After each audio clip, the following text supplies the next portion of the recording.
एक गांव में एक पंडित जी रहा करते थे जो भगवान श्री राम के बहुत बड़े भक्त थे। लेकिन उनकी पूजा करने के लिए उन्हें अपने गांव से 10 किलोमीटर दूर एक प्रसिद्ध भगवान श्री राम के मंदिर में जाना पड़ता था। उनके गांव और मंदिर के बीच एक बहुत बड़ी नदी आती थी जिसको नाव से पार करना होता था। वो रोज़ तट पर आते, नाव से नदी को पार करते और मंदिर की ओर जाते, मंदिर में पूजा करते, वापस तट पर आते और अपनी गांव की ओर जाते और पूरे दिन अपना काम करते। चाहे बारिश हो, चाहे धूप हो, चाहे तेज़ हवा, वो रोज़ मंदिर जाया करते। एक दिन बहुत तेज़ बारिश पड़ रही थी, फिर भी वो मंदिर की ओर चले।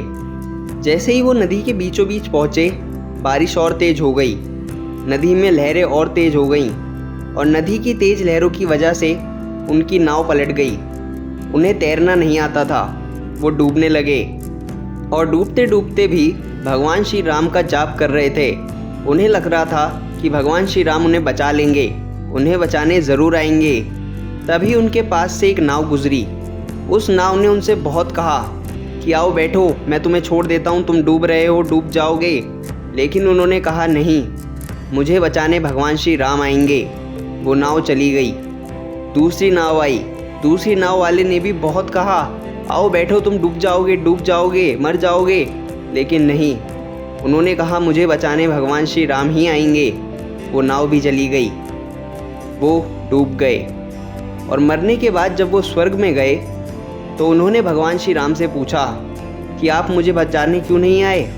मैं तो आपका इतना बड़ा भक्त हूँ, मैंने कभी कोई पाप भी नहीं किया, लेकिन आप फिर भी मुझे बचाने नहीं आए। क्या आप मुझे अपना भक्त नहीं मानते?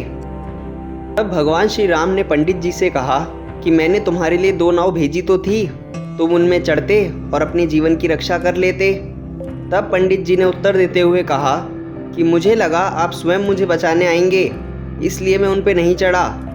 तब भगवान श्री राम ने कहा कि वो नाव भी तो मैंने ही भेजी थी और वो तुम्हें बचाने के लिए ही भेजी थी, लेकिन तुम उन पर चढ़े ही नहीं और डूब गए।